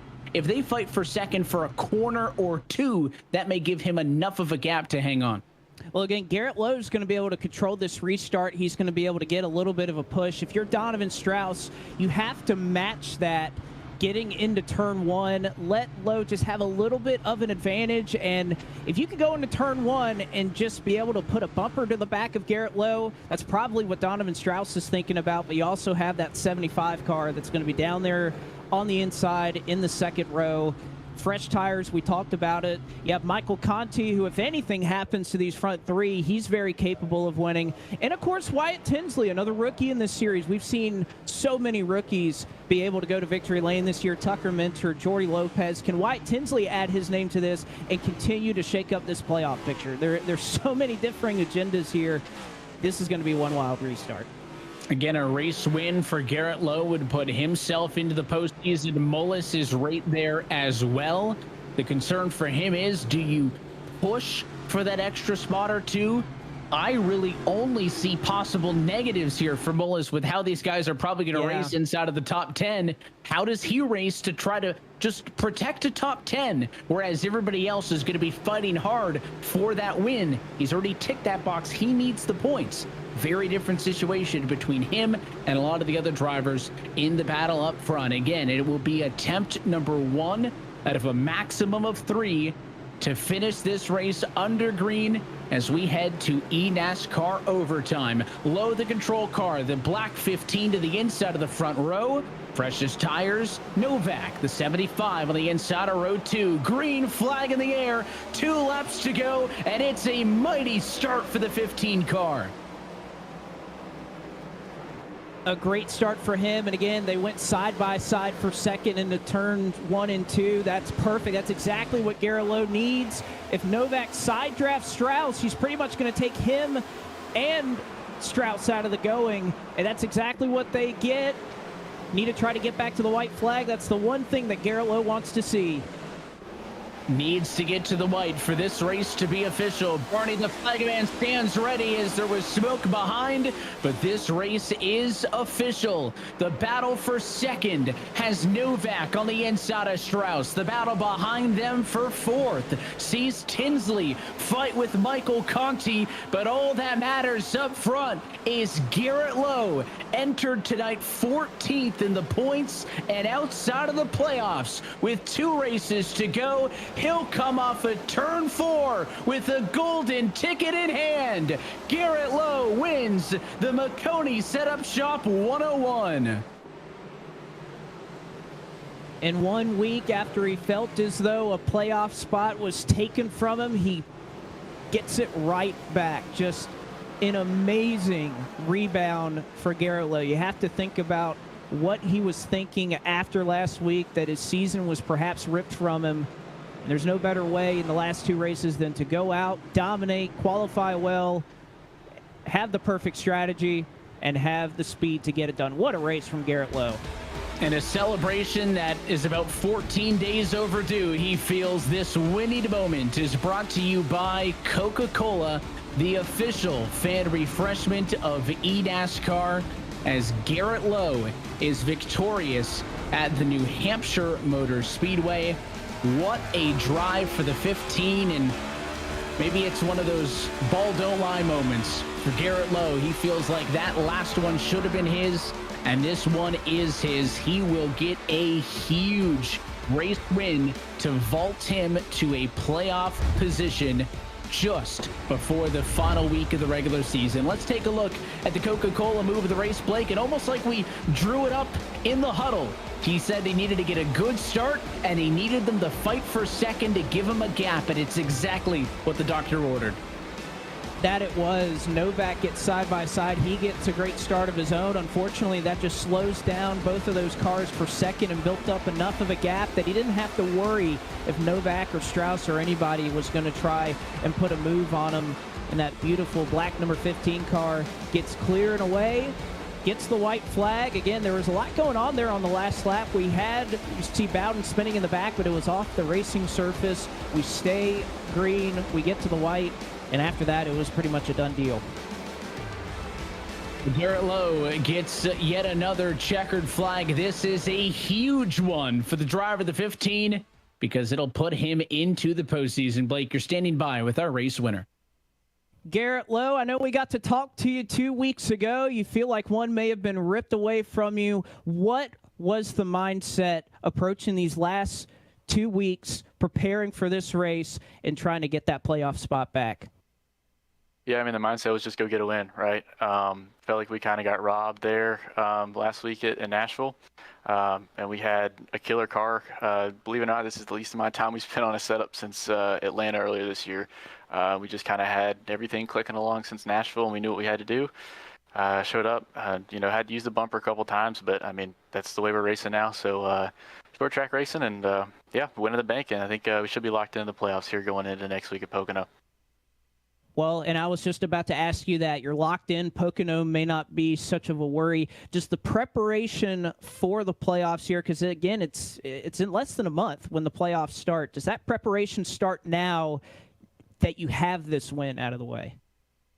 Yeah, especially with Pocono being a fixed setup race, it takes a little bit of, I guess, it would take a little effort away if we were open set. So, I guess we can kind of start working towards the playoffs now, build a little bit more of a notebook. We've certainly had to try some different things to find our speed this year. But, yeah, we had a killer car. I can't thank Legacy Esports enough for all their work. Boyd Hogan, Clayton Hoffman, Chad. Gosh, there's so many guys, Ralph. Everyone on the team this week put in the effort because we knew we wanted to come back and win this race really, really bad. So props to all those guys for all the hard work. Dallas on top of the spotter stand as well. And yeah, that's everybody that helps put this number 15 Big Green Egg Ford Mustang in victory lane this week. I got to ask you one more thing, Garrett. The paint scheme worked. Do we see it return at Pocono for the remainder of the playoffs? Because I got to say, I love the idea behind it. Yeah, I think we might have to stick with it. I'll see what the Jim Beaver guys want to do. But yeah, it's definitely a cool scheme. I appreciate them sticking and supporting behind me this whole last 2 weeks really. And to be able to come out in a paint scheme like this and put on a show, it's pretty impressive and a lot of fun. All is fair in love and war is what Jim Beaver Esports posted during that race, and it was certainly fair tonight for Garrett Lowe, who goes to victory lane and locks his way into the 2023 eNASCAR Coca-Cola iRacing Series playoffs. Unfortunately, coming up just short in an incredible drive through the field. Zach Novak, you kind of have your shot there at the end. What more did you need to try and chase down Garrett there? Just some more green flag laps, I think. Those seat cycles we got right after the caution, kind of getting back-to-back. Quick cautions didn't really help, but, man, just so proud of our team. And, we're a small group, man, and we really grind this stuff out. And just means a lot to, run well for them and bring home the finishes we deserve. It really does mean a lot.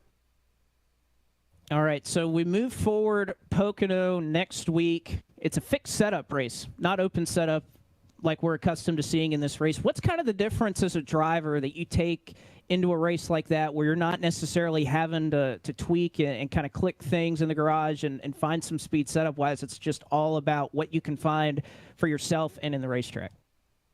Yeah, I mean, I think pretty much every driver will always say qualifying is the most important thing. So that just goes way higher in a fixed race, especially at Pocono. Qualifying is going to be super important. So that's probably going to be where 90% of the preparation is at, is preparing qualifying. And we'll